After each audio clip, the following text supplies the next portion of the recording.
Hey there everyone, this is Michael Dougal, your Toronto real estate resource, and in this video I'm going to update you entirely on our real estate market. What is happening to Toronto real estate? That's the question that everybody wants to know the answer to, and if I look here at Toronto listings that have been sitting on the market over 100 days, we actually have 133 active listings that have been sitting on the market. So now there's going to be deals out there for buyers. So we're going to go through some very valuable data during this video, and I'll share with you my predictions. Of course, do subscribe if you get value from the video, and if you're considering buying or selling, then call me, as my customers get excellent service every single time. And if you are an ambitious real estate agent, then stay tuned to the end of the video as I have a special message for you. And we're going to take a look at this first chart here, where what we're looking at is the average sold price for detached homes in the city of Toronto. And we can see the yellow line being 2022, the blue line being 2021. And we can see here that in early July, what happened was the lines actually intersected, and that was the point in which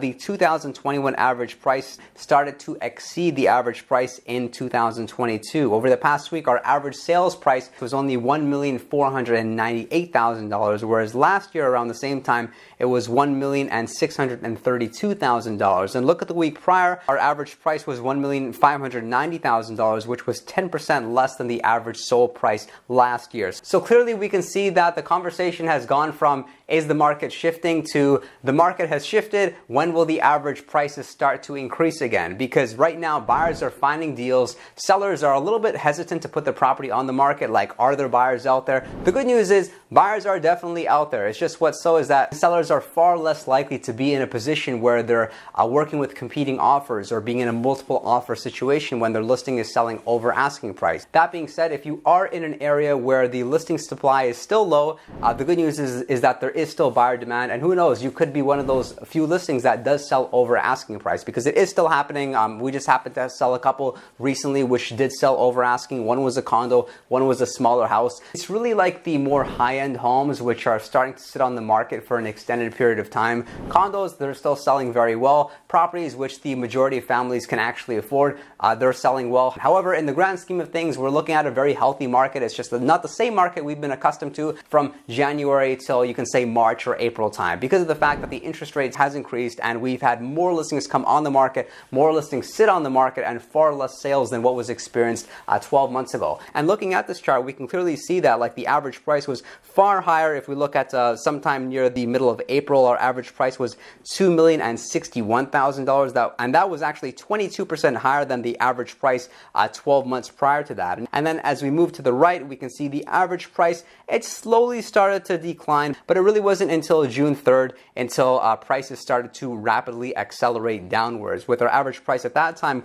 $1,939,000, but the next week $1,845,000, and the next week $1,680,000. Now let's take a look at condo apartments. Condo apartments, although they've experienced a somewhat decrease in actual sales numbers and sales volume, the average price seems to be holding quite well. You can see like the lines are almost parallel to each other. Like over the past week, for example, our average price was $763,000, but 12 months prior in 2021, the average price was $700,000. And it seems that the few weeks prior, you can see we've been like an experience on average, the price being 6 to 9% higher than what it was 12 months ago. And so that brings up a very interesting question of like, why have detached and freehold average prices decreased, but condo apartments not so much? And it's because with condo apartments, there's several factors. Condo apartments are very often purchased by investors, often out-of-town buyers, and we are aware of the fact that the rental market is very, very strong. So investors can purchase these properties and very comfortably rent them out at very high amounts, being able to pay off the mortgage. And then of course we have the fact that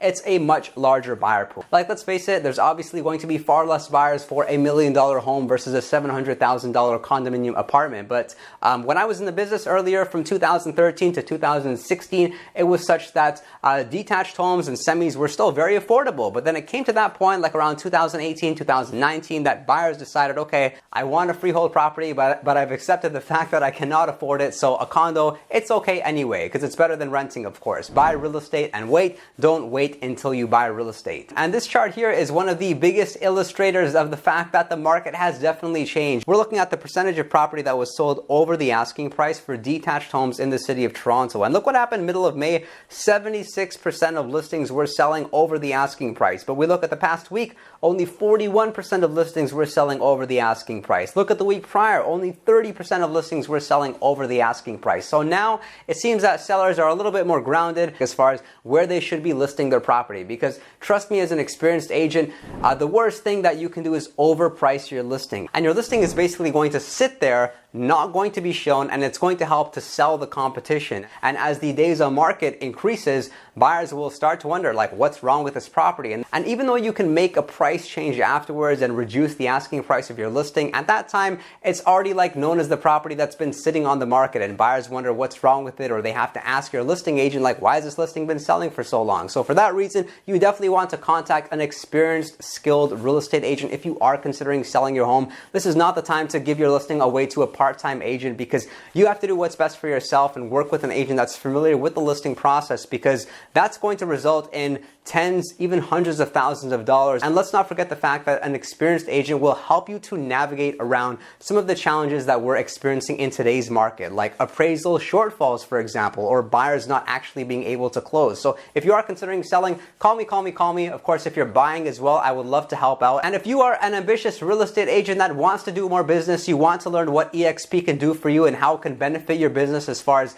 support, lead generation, technology, skills, coaching, definitely reach out to me. You can conveniently call me, or if you'd like to chat with me one-on-one on Zoom, you can do so. Just scroll down, look at the description box of this video, and you can see there's a link to book a call with me. Don't forget, as you're scrolling down to the description, to drop a like on this video. Don't forget to subscribe. I really hope you found this information informative, and I will look forward to seeing you all next time.